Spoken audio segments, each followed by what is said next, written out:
Hey guys, welcome back to my channel. So today I wanted to share with you a throwback style makeup challenge video. And so recently for Valentine's Day, Urban Decay sent over a package and inside is the original Naked palette. I was so excited to finally own this. I have been wanting this for like 6 or 7 years, and as soon as I opened this package, it just brought me back to really wanting this palette several years ago and watching Naked palette tutorials in like 2012 when I was still in college and getting into beauty YouTube, and it made me super nostalgic. And then I started binge watching a ton of beauty videos from like 2011, 2012, 2013, videos that I actually remember watching when they first came out and following along when they first came out. So I wanted to talk about that today and just talk about how makeup styles and trends have changed in just a couple years, in just like 6 or 7 years. So what I'm going to be doing is half my face with this Naked palette and just like different styles that were a lot more popular a couple years ago, and then the other half of my face I'm going to do my makeup how I do it today.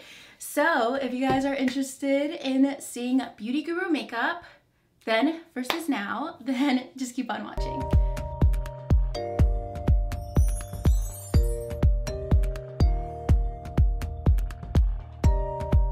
To start off pretty similar on both sides. I actually did my brows the same for both sides because there was so many different brow styles, and there's been so many different brow styles in the past several years. And every tutorial I watched from like 2011, 2012, everybody's brows were different. How people did their brows were different. I'm probably a little bit bolder than like what was going on in 2012, but it's still like fairly neutral. It's not, I think to me, this is just how I do my brows, and everybody does them differently. So I ended up just keeping them the same, and I'm priming my face as normal for both sides because most of the tutorials that I watched, everybody was using primer. I know I didn't start using primer, I think until like 2013 or 2014, but I know for sure I had not heard about primer before YouTube. I know my mom has probably never ever used anything other than a moisturizer, so my frame of reference for primer is definitely just YouTube.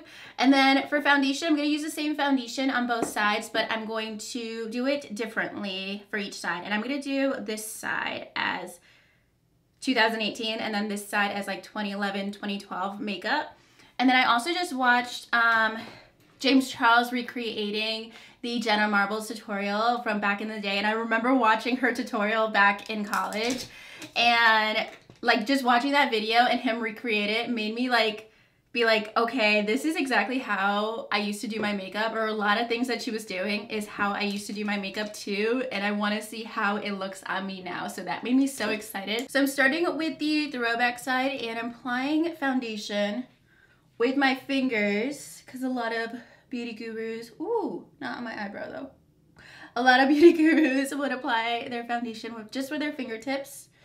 And I'm sure a lot of people still do this. I haven't done this in a really long time, but there's absolutely like nothing wrong with applying your foundations with your fingers. I just haven't done this in a very, very long time and it feels weird. And then I still saw a lot of people using a beauty blender, so I'm gonna go over that with a beauty blender. And I definitely first heard about beauty blenders from YouTube, and I remember it being such a like hyped up thing that you thought it was like super gimmicky, just beauty blenders and makeup sponges, using a wet sponge. That seemed like super gimmicky back in the day. And I actually want to make a video about like my first ever makeup products that I remember using, whether or not they're discontinued, and just share like the first foundation I used, the first bronzer, like brow product, and just like go back in time and like let you guys know what products were like my OG products in my collection. And then on the other side, I'm going in with a full coverage foundation brush just to give me more coverage.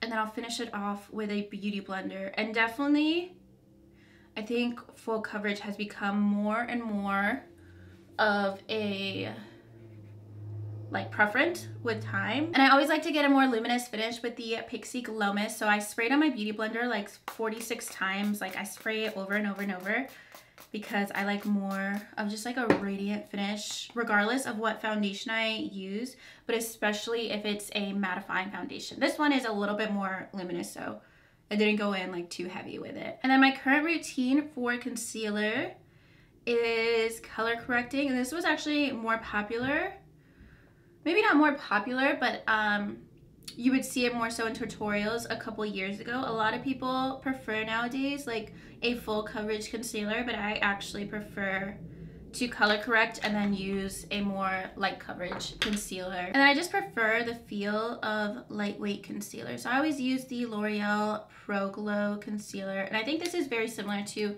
a lot of concealers that were more popular back in the day. I know a lot of people like really full coverage concealers, but I haven't found one that really makes me happy because my under eyes are also dry. So that's just like my style. So for the other side, I'm going in with some really popular concealers that were really big back in the day, and I still use these all the time. The Instant Age Rewind from Maybelline and the Maybelline Fit Me. I just feel like a lot of people were using a lot more drugstore products in general, and I still use the Maybelline Fit Me like at least every single week. I bought like maybe a dozen maybe of these over the years. I've been purchasing this for 6 years now. I feel like this is the maximum that you would see with concealer several years ago. I think now I apply like 5 times more than this on a daily basis, and I'm not mad at it. And in a lot of tutorials, you would see concealer just being blended out with fingertips, not like a brush or beauty blender or anything. So that is what I'm gonna do. All right, so this side where I didn't use a beauty blender, I actually think that looks better so far. So I guess my beauty blender does really sheer out a lot of my concealer, and then powdering is so much different now versus then. I use translucent powder on my whole face, so that is what I'm going to be doing on the Today side. And this is something I've only been doing for maybe 3 years. Since maybe, actually, I think like 2013 is when I started using translucent powder. And I'm just using the Too Faced Born This Way translucent powder. And I think the first person I saw using translucent powder was Patrick Starr with the Coty Airspun powder, like back in like 2013, 2014. But before that, I would only use pressed powders. And I remember when the Ben Nye banana powder was super, super popular, and that's what I saw a couple people using in their tutorials. And today I'm gonna go in with this yellow powder from Anastasia, and I don't think I'm gonna like this.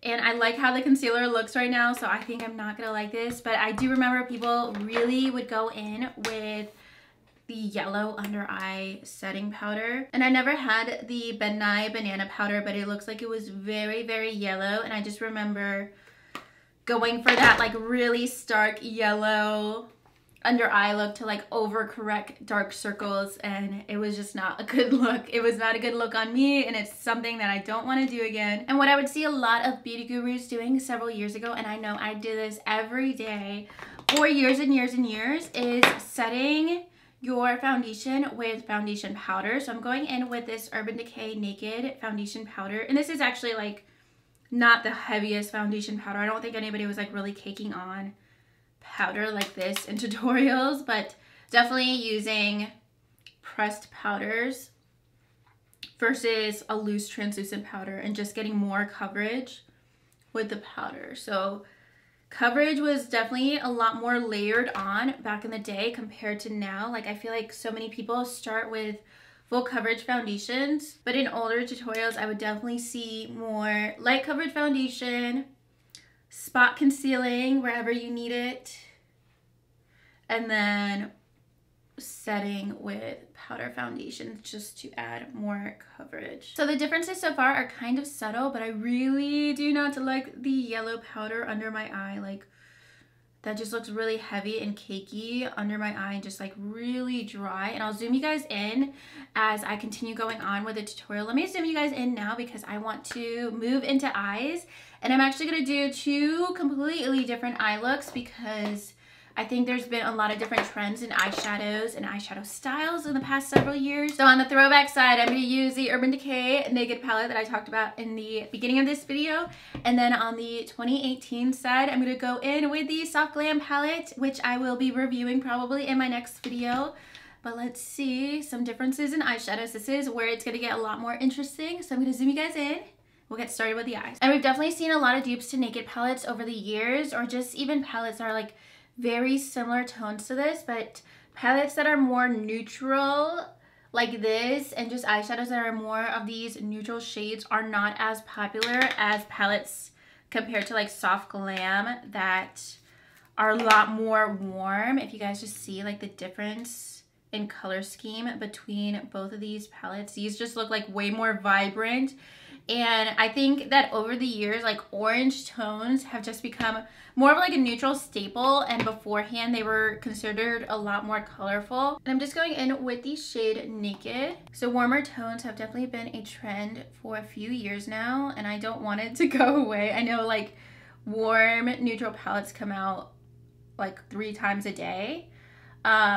But I really, really love them, and I definitely prefer warm tones. And once I started wearing them, I just feel like it looks so much better than like something like this that's more neutral or cool tone. And even when I play with like green and blue and purple, I still like to use warmer transition shades.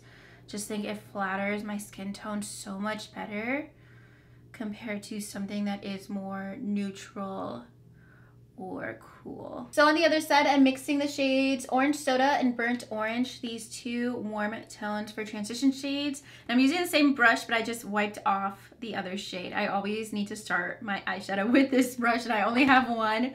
So I'm going to start off with these, and I just do my eyeshadow so differently. And I think that we see so much more variety in not just eyeshadow colors, but eyeshadow placement and different techniques. And I think a lot more information is out there nowadays about your eye shape and what can like flatter your eye shape the best, and just like how to accentuate your eyes in different ways. And going back to older tutorials, there's a lot of consistency in looks and very like simple eyeshadow looks, or just simple eyeshadow styles with a very like pronounced outer V, lid color, and crease color. I'm just gonna stay on this eye for a little bit because eyeshadow nowadays takes me so much longer, and I do so many more steps compared to tutorials in the past. All right, so I added a bunch of transition shades to the Anastasia side because I decided I wanted to go with a different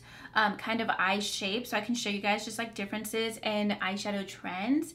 And I just used a bunch of the, basically like all the warm brown shades, these 2 in my crease, and then Sienna and Mulberry for like the outer and inner edge. I'm gonna do more of like a spotlight eye. I'm gonna use this shade Bronze on my lid, and I'll film this look for Instagram if you guys wanna see like a step-by-step, but I just wanted to see what I wanted to end up doing so I could do like a very different eye look. And I definitely think there's been a lot of different trends with eyeshadows in the past couple years, and eyeshadow application has gotten like a lot more creative in just a few years. And then I'm just adding a little bit of tempera to my brow bone, just a tiny bit. And I'm mostly going to be using Sienna for my lower lash line. I kind of wanted to go through my eyeshadow a little bit quicker on this side because I will do a full tutorial in just a couple days. It was also hard to talk and do this eyeshadow look at the same time, but I'll talk you guys through the other side and let you know the differences in the eyeshadow as I'm applying them. All right, so eyeshadow and mascara is done on the current side. I had to like concentrate to do this like spotlight eye, otherwise it would have just been like a hot mess. But we can talk about eyeshadow placement and everything on the other side. So I just did that first transition shade, the shade Naked so far, and basically eyeshadow looks were not only more simple, but yeah, I guess I would say more simple, like less variations in where you place your eyeshadow. So I'm just adding this shade Half Baked with my finger, just because less metallic looks were more popular. And I actually saw Jaclyn Hill use Fix Plus in her eyeshadow tutorials from back in the day, so that was still something that people were doing, but it wasn't as common as it is now to have like such a foiled metallic lid color. And I feel like I originally learned how to do my eyeshadow from magazines for sure. That was something that was like really where I got any kind of beauty tips before YouTube, was 17 magazine. I mean, like back in high school, like 17 magazine, Cosmo Girl, Teen People, that is where I got like any kind of beauty tip. So seeing people actually do their makeup on video and how they would actually apply it, and not just like a cartoon image in a magazine, or even if it was like a close-up of an eye, it would be not very helpful, obviously, compared to video. So that was something that was just so new and innovative. And I think that's just been a really big game changer in makeup. So I'm gonna add in the shade Buck, and I still do my eyeshadow like this like all the time for sure. But I think just an emphasis of a darker outer V, a neutral transition shade, and a lighter lid color was just such a staple. It still obviously is, but you didn't see a lot of variety or like just trial and error, I guess, with eyeshadow placement. Even just using your eyeshadow to change your eye shape wasn't something that was very popular yet. So I really like that now that there's so many tutorials for different eye shapes, how to accentuate your eyes in different ways. Because the way that I used to do my eyeshadow, which is just really packing on darkness in the outer V or just outer corner of my eyes, really just closes off my eyes a lot. Alright, so the eyeshadow placement is definitely completely different on both sides, and I like part of this is just like user error because to me these shadows are a little like drier and not like as pigmented to work with, so it's a little patchy just from the formula. So that was not a trend of like patchy eyeshadow, that was definitely just like my bad.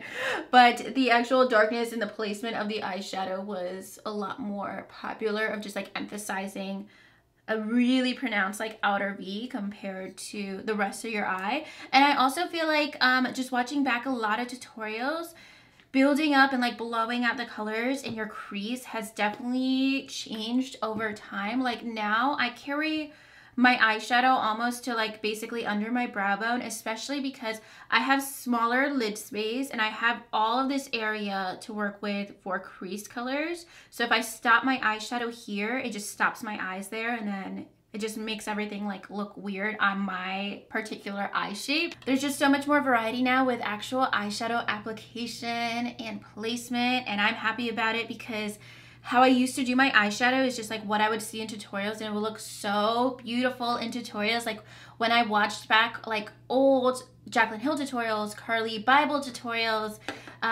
just a lot of different YouTubers, like their makeup still looked really, really good. But how I was doing and recreating those makeup looks was not like the most flattering for my features for sure. And then a brow bone highlight is something that was really emphasized in older tutorials. So I'm gonna go in with Sin. A lot of people ended up using this shade for their brow bone in older naked palette tutorials. And that's something I don't really use too much now, like a shimmery brow bone highlight. I still do a little bit, but I do more so of a matte highlight. And I'm really packing it on because a lot of people had a really frosty brow bone highlight. That is the dramatic brow bone highlight that I even remember doing in high school for sure, like with a shadow that was this color. It's actually a loose pigment. I would use a loose periwinkle pigment that was from Wet n Wild, and I would apply it under my brow bone. I think that was just like something I did because I felt like it. I don't know if I picked it up from anywhere. I just did that like every single day. Next we have eyeliner, and eyeliner was definitely way more heavy and less like diffused or blown out or gradient several years ago, and I definitely wore really heavy black eyeliner for years and years and years. And in the tutorials I watched, like the eyeliner still looked really good, but I think on me it's not gonna look that great because I do have smaller eyes. So let's see. So that is exactly how I wore my eyeliner for maybe like 8 years. So let me know if you guys can see how much that changes my eye shape completely. I think that it would look okay if I didn't have the black on the bottom too. So I'm definitely gonna find a way to play with more black eyeliner, like all around liner that flatters my eye shape. So I'm gonna play with that, but not today. I want to revisit that idea because I miss wearing a lot of black eyeliner, but it just doesn't flatter my eyes in this way. All right, so lashes are on, and I did two completely different lash styles. On my Anastasia side, the 2018 side, I did the lashes I do all the time, Cocoa Lashes and Misha. And then I just did a random pair that I found in my drawer. On the other side, I wanted to do something more natural. Not only that, but just completely different shapes. And I've definitely gotten more comfortable with bolder lashes with time. And lashes have just evolved so much in the past couple years, so we have so much more to work with. Just with makeup in general, we have so much more to work with. So I contoured and bronzed up the current side how I normally do, and contouring has just gone through like so many phases, like so many different trends. Like highlighting and contouring especially has gone from like minimal to the complete opposite extreme, and I feel like now we're getting into this happy medium with everything. And a couple years ago, like contouring was like even bigger and just like a lot more dramatic, and now I think we're seeing a lot more natural looks or just more subtle contour looks, but it's definitely like come and gone in waves in the past couple years. In a lot of tutorials, people would use Hoola bronzer to just bronze up their face, so that is what I'm going to be doing. And I saw everybody using a big fluffy brush for bronzer, so I'm going to be doing that as well. And I've had Hoola for a while and it works pretty good for me. And another thing that people would use, I've never tried this, Nars Laguna bronzer. Everybody would use that. Hoola Laguna, or a face powder that is just shades darker to contour with, because there was not a lot of options for contour. Or NYC Sunny, remember that bronzer? I never ever got to try that, and I don't think that is a brand that's available in the US anymore. But I'm kind of bummed I never got to try NYC Sunny. And I will say Carli Bybel was contouring back in the day for sure. In like 2011, 2012, she was teaching how to contour your nose. And I feel like just watching back like their old videos, you're like, okay, I understand how you became so successful, because that was something nobody else was doing at the time, like teaching certain techniques. She is just awesome. And like Jaclyn Hill too, I think they did really, really great jobs with teaching a lot of different techniques that we weren't seeing at the time. So I'm using this blush duo from Jouer for my current side, and I always do a very subtle minimal blush, but that was definitely not always the case. And the way that we normally see blush applied today, let me not get carried away with so much blush, but it's just up and back, kind of blending into your bronzer and your contour. And beforehand, it was definitely blush on the apples of the cheek, and I'm gonna go in with Milani Luminoso, one of the first products I ever bought because of YouTube. And another blush brush. It feels so weird to apply blush right there. Like it feels so like, oh, I shouldn't do that. Just because I'm so used to like going up and back with my blush. And I got a little heavy with blush, but I definitely want you guys to see the differences in the placement. That to me is pretty dramatic. Like the blush on my cheek versus up and back. I just think it draws and like, I don't know, like shortens up my face or something. It really draws attention to the front of my face. And moving into highlighter, I'm going in with Ofra Blissful on this side, and I'm just going to highlight like I normally do. And it took me actually so long to get into the highlighter trend, and I think I might actually diffuse this down a little bit, but I think we maybe thought that highlighters were going to just have like their moment, but I think it is definitely here to stay. I know we're getting like holographic highlighters, and it's just getting like all over the place with highlighter colors and shades, and maybe it will tone down a little bit in the future, but I think for sure highlighters will be like a permanent thing in makeup from now on. Highlight was definitely super minimal several years ago. I saw some tutorials people were using Mary Luminizer from The Balm. I do have that, but that was maybe like one tutorial that I saw. Most people would use MAC Soft and Gentle, I think it is, which is kind of like an hourglass palette. And I'm gonna use this highlighter shade from Anastasia, because I do remember in like 2013, a lot of people were saying like, this is such a blinding highlighter or something like that, where it just seemed like a very dramatic highlighter. But nowadays we would consider this like the most like toned down highlighter ever. And I still use this highlighter all the time for the center of my face or for my brow bone. So on the current side, I'm going in with a matte nude lip. I'm using Bare from Jouer. I wear this all the time. And we did see a lot of people wearing nude lip colors several years ago, but even the undertones and the shades of nudes were more like a pinky nude, a peachy nude, or more of like that super, super light nude. I think it's like Mac Myth. Those like very, very light shades are just more of a frosty nude even, compared to a shade like this that's a little bit more cool toned. And then if they weren't wearing a nude or more natural toned lip, it was definitely more of a berry or fuchsia lip color, which is not as popular I think nowadays, and especially a glossy lip and not a matte lip. I think that whenever people do bold lips, it's more of like purple or burgundy or hinting towards brown compared to like bright pink. And I used to wear lip colors like this all the time too, and I think I actually still like shades like this, but it's been so long since this was like my go-to lip color. All right, so here are the completed looks. The lips look so crazy and I kind of love it just like on its own as its own thing.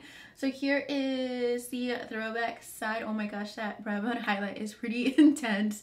And then this is the current side, and it was actually really hard to do two different makeup looks at the same time. I feel like I didn't say everything that I wanted to say during this video because I just had to like remember what I was doing on each side, which kind of slowed me down a little bit. All right, but looking at the full picture, I definitely do my makeup way differently now compared to back in the day and following tutorials from 2012, 2011. This was typical like full glam makeup, and that is the makeup that I was recreating watching older tutorials. And this side of my face is completely how I would do my makeup when I was like 22. I remember like going out, this is how I would do my makeup like to the T. Maybe a little bit less blush, but I really think I did highlight my brow bone this intensely, but this is exactly how I would do my makeup. So I think the eyeshadow placement, the blush placement, and the brow bone highlight are probably the biggest differences for sure. I could still wear this lip like any day now and it wouldn't look like dated at all, but it's not as a popular lip color as it once was because everybody was definitely wearing fuchsia lips and berry lips as part of like their regular routine, the same way we wear like really just like burgundy lips or something like that, something vampy nowadays. I guess that is everything for this completed makeup look and seeing makeup styles then versus now. There's actually some things that I want to revisit, so it's really cool to see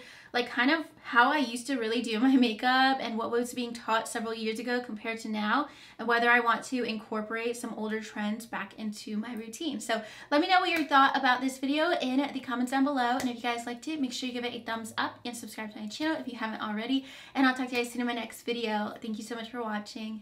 Bye.